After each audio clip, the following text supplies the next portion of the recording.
Fala pessoal, tudo bem? Boa noite. Tendo terminado de ler recentemente o Pensando Rápido e Devagar, do Daniel Kahneman, e vários outros livros aqui de economia comportamental, eu queria fazer um vídeo sobre economia comportamental. Talvez eu já tenha feito, não me lembro, mas escrevi um roteiro aqui, então vamos direto ao ponto. Todo mundo gosta de achar que toma as decisões racionais, que escolhe sempre o melhor caminho, compara preços, que não se deixa levar por impulso.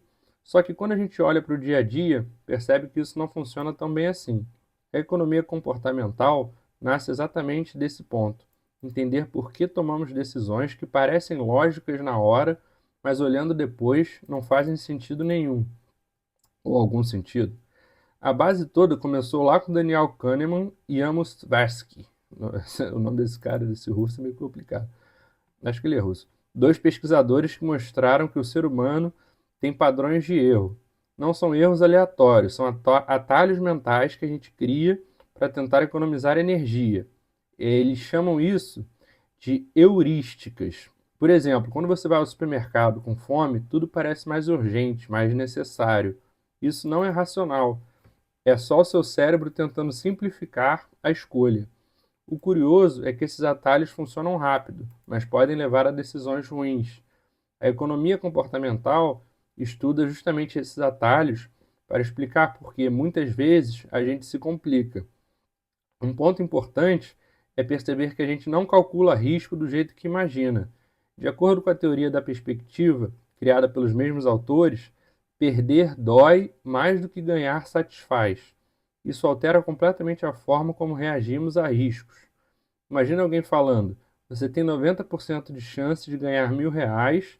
Agora imagina outra situação: você tem 10% de chance de perder R$ 1.000. A primeira frase soa ótima, a segunda dá um frio na barriga. São exatamente os mesmos números vistos por ângulos diferentes. O nosso cérebro não avalia probabilidades com precisão, ele avalia a sensação. Essa é a grande psicologia financeira, né? Economia comportamental, isso que eu acho tão sensacional.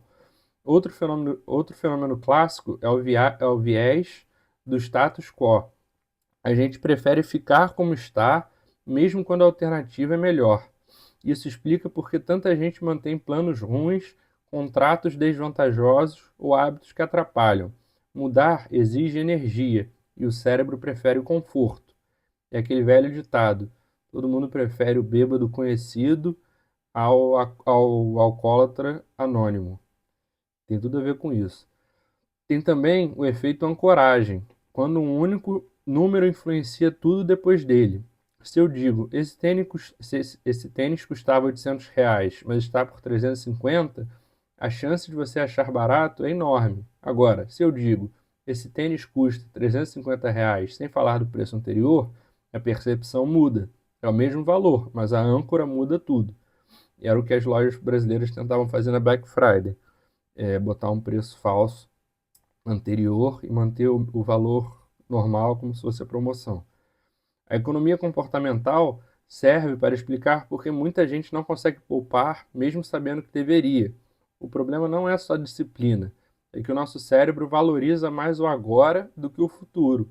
Esse efeito é chamado de desconto hiperbólico. A gente dá muito peso para o presente e quase ignora o que vai acontecer depois. Por isso é tão difícil começar a guardar dinheiro para a aposentadoria.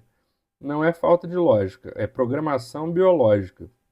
Esse campo também revela como o contexto altera comportamentos. Se você coloca frutas na altura dos olhos no refeitório, as pessoas comem mais frutas. Se você deixa doces no caixa, as vendas explodem. Não é força de vontade, é arquitetura de escolha. Richard Thaler, que escreveu esse Misbehaving, que está aqui do meu lado, que eu vou começar a ler, chamou isso de nudge, que é outro livro que ele escreveu famoso, Nudge, que ainda não li. Um empurrãozinho, mas dizem que o nudge é mais focado em políticas públicas. Pequenos ajustes no ambiente que direcionam decisões sem obrigar ninguém. No fundo, economia comportamental mostra que decisões econômicas são decisões humanas, com emoções, medos, pressões sociais e preguiças cognitivas. Não é sobre ser irracional, é sobre ser humano. A gente aprende com isso que, para melhorar decisões, não basta ter informação, precisa entender como o cérebro funciona. Esse conhecimento muda políticas públicas, estratégias empresariais e até relações pessoais. Se você entende que as pessoas evitam perdas, pode estruturar escolhas de forma mais eficiente. Se entende que as pessoas travam diante de muitas opções, pode simplificar. Se entende que o presente pesa mais que o futuro, pode automatizar hábitos. E aí entra o ponto final. Economia comportamental não é sobre corrigir as pessoas, é sobre reconhecer que ninguém funciona como uma calculadora, uma máquina calculadora. É aceitar que comportamento importa tanto quanto números. E, quando juntamos os dois, começamos a enxergar decisões de um jeito mais realista, mais honesto e mais próximo da vida de verdade. E é exatamente por isso que o mercado financeiro, o mercado de ações, não existe fórmula mágica. Embora exista o livro do Joe Greenblatt, Fórmula Mágica, que é muito bom, mas o mercado financeiro não existe fórmula mágica para vencer do mercado, porque o mercado ele é formado por seres que eles chamam de seres econômicos, né? Tomando milhões, milhares, centenas de decisões diariamente, todos eles. Então é psicologia de mercado. É impossível de prever, porque não é uma pessoa, não é um algoritmo, não é uma máquina. São milhões de pessoas negociando ali as ações, os ativos, os derivativos, enfim, sabe?